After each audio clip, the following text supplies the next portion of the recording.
Good morning all of you. मैं Kamlesh sir एक बार फिर अपने यूट्यूब चैनल एग्जाम 21 के प्लेटफॉर्म पर। तो आइए इस भाग में हम लोग उत्तर प्रदेश राज्य से संबंधित महत्वपूर्ण घटनाक्रम पर डिस्कस करते हैं, चर्चा करते हैं, जो आपके आगामी परीक्षाओं के लिए बहुत ही इम्पॉर्टेंट इश्यूज हैं, मुद्दे हैं। ओके, तो आइए हम लोग इनको प्रारंभ करते हैं। उत्तर प्रदेश समसामयिक घटना चक्र 2021, ओके, यानी करंट अफेयर्स 2021।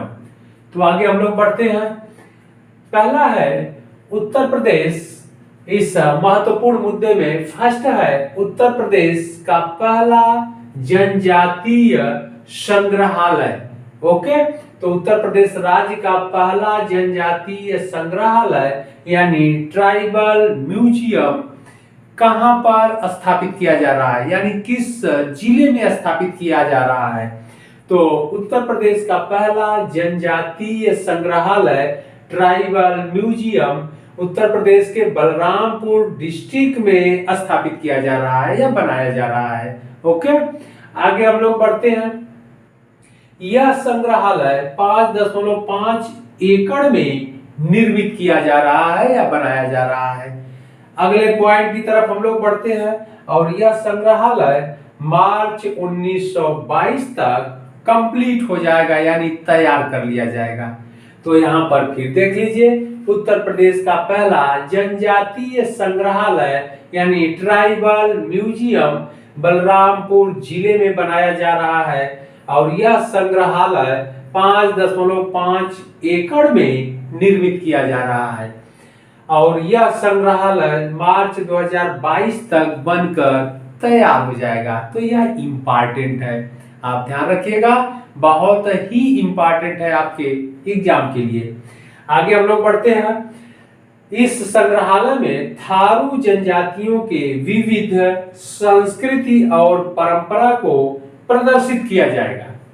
तो स्पेशली इस उत्तर प्रदेश का जो first museum, tribal museum establish किया जा रहा है या स्थापित किया जा रहा है, इस संग्रहालय में किस जनजातियों के संस्कृति और परंपरा को प्रदर्शित किया जाएगा। तो थारू जनजाति के संस्कृति और परंपरा को प्रदर्शित किया जाएगा। बहुत इंपॉर्टेंट यह भी पॉइंट है, ध्यान रखिएगा कि उत्तर प्रदेश में जो स्पेशली थारू जनजातियां है, उस जनजाति को के संस्कृति और परंपरा को इस जनजाति संग्रहालय में प्रदर्शित किया जाएगा। तो यह इंपॉर्टेंट है और इससे क्या होगा कि संग्रहालय के निर्मित हो जाने से बलरामपुर जिले में पर्यटकों का आवागमन भी बढ़ जाएगा और पर्यटकों के आवागमन से उत्तर प्रदेश के राज्य की आय में वृद्धि भी होगी। ओके, तो यहाँ पर हम लोग थोड़ा सा थारू जनजातियों के बारे में देख लेते हैं। तो थारू जनजातियां उत्तर प्रदेश के तराई क्षेत्र में बेल्ट में निवास करती हैं और तराई क्षेत्र अथवा बेल्ट गोरखपुर जिले से लेकर के और बलरामपुर यानी लखीमपुर खीरी जिले तक के क्षेत्रों में निवास करती हैं और यह जनजातियां उत्तर प्रदेश की सबसे अधिक जनसंख्या वाली जनजाति है और सबसे अधिक शिक्षित भी है, साक्षर भी है। इन जनजातियों के बच्चों के शिक्षा को बढ़ावा देने के लिए उत्तर प्रदेश सरकार द्वारा एक डिग्री कॉलेज की भी स्थापना किया गया, यानी महाविद्यालय को भी स्थापित किया गया है। इस बात को भी ध्यान रखिएगा। और यह जनजातियां हिंदू धर्म को मानती हैं और हिंदू त्योहारों, तीज त्योहारों को मनाती हैं। और इस जनजाति का जो महत्वपूर्ण आपसे एग्जाम में पूछा जाता है कि थारू जनजातियां जो दीपावली त्योहार मनाती है वह शोक के रूप में मनाती हैं। बार बार आपसे एग्जाम में पूछा जाता है, तो थारू जनजातियां दीपावली को शोक के रूप में मनाती हैं। तो यह इंपॉर्टेंट है कि यह संग्रहालय यानी उत्तर प्रदेश का जो पहला जनजातीय संग्रहालय बनाया जा रहा है, उस संग्रहालय में उत्तर प्रदेश की थारू जनजातियों के विविध संस्कृति और परंपरा को प्रदर्शित किया जाएगा। ओके, आइए बढ़ते हैं अगले मुद्दे की तरफ। अगला मुद्दा है, सेकंड मुद्दा है राजा महेंद्र प्रताप सिंह राज्य विश्वविद्यालय की स्थापना कहाँ की जा रही है? तो अलीगढ़ में की जा रही है। एक बार फिर देख लीजिए, राजा महेंद्र प्रताप सिंह राज्य विश्वविद्यालय की स्थापना अलीगढ़ में किया जा रहा है। उत्तर प्रदेश सरकार द्वारा मंजूरी मिल चुकी है, यानी राजा महेंद्र प्रताप सिंह स्टेट यूनिवर्सिटी की स्थापना अलीगढ़ में की जा रही है। अब यहाँ पर प्रश्न यह है कि राजा महेंद्र प्रताप सिंह थे कौन? तो इनकी थोड़ा सा बैक लाइफ हिस्ट्री हम लोग देख लेते हैं, इनके जीवन परिचय से को हम लोग देख लेते हैं, या इनके जीवन से हम लोग परिचित हो लेते हैं। तो इनका जन्म 1886 में मुरसना रियासत में हुआ था। तो उत्तर प्रदेश के मुरसना रियासत में इनका जन्म जाट परिवार में हुआ था, और मुरसना रियासत के जाट परिवार में हुआ था 1886 में। पहले यह रियासत मुरसना रियासत अलीगढ़ डिस्ट्रिक्ट में पड़ती थी, लेकिन अब यह हाथरस जिले में पड़ता है मुरसना रियासत। ओके, अब आगे हम बढ़ते हैं हम लोग। और यह राजा महेंद्र प्रताप सिंह भारत के स्वतंत्रता संग्राम में भी महत्वपूर्ण भूमिका निभाए। ओके, तो आगे बढ़ते हैं हम लोग। 1 दिसंबर 1915 को इन्होंने भारत के बाहर काबुल में पहली अस्थायी सरकार बनाई। तो यह पहले व्यक्ति थे जिन्होंने भारत के बाहर यानी काबुल में यानी अफगानिस्तान में पहली अस्थायी सरकार बनाई, यानी फर्स्ट प्रोविजनल गवर्नमेंट, यानी फर्स्ट प्रोविजनल गवर्नमेंट की स्थापना इन्होंने की थी। कहां पर किए थे? काबुल में यानी अफगानिस्तान में। ओके, और कब किए थे?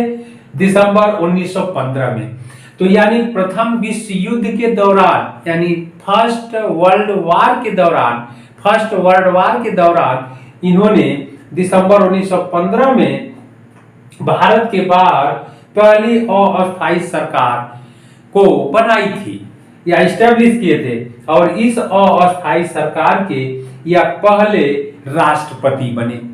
तो इस अस्थायी सरकार के पहले राष्ट्रपति राजा महेंद्र प्रताप सिंह बने। ओके, इंपॉर्टेंट है, एग्जाम में आपसे पूछा जाता है। और इस अस्थायी सरकार के पहले पीएम यानी प्रधानमंत्री, प्राइम मिनिस्टर यानी प्रधानमंत्री मौलाना बरकतुल्ला बने।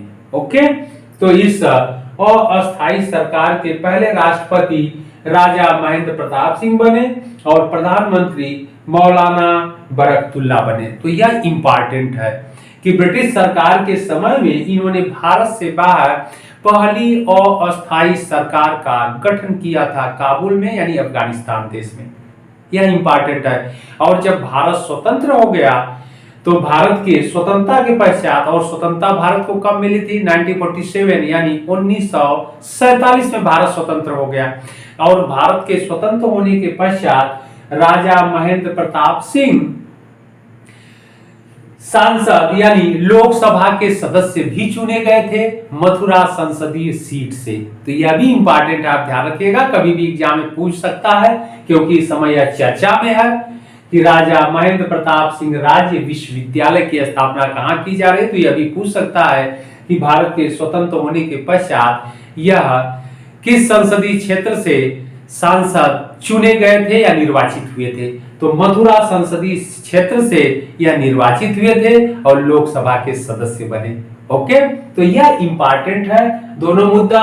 राजा महेंद्र प्रताप सिंह राज्य विश्वविद्यालय की स्थापना अलीगढ़ में की जा रही है, और फिर उत्तर प्रदेश के पहले जनजातीय संग्रहालय यानी ट्राइबल म्यूजियम की स्थापना बलरामपुर डिस्ट्रिक्ट में की जा रही है। इंपॉर्टेंट है दोनों, आप लोग ध्यान रखिएगा।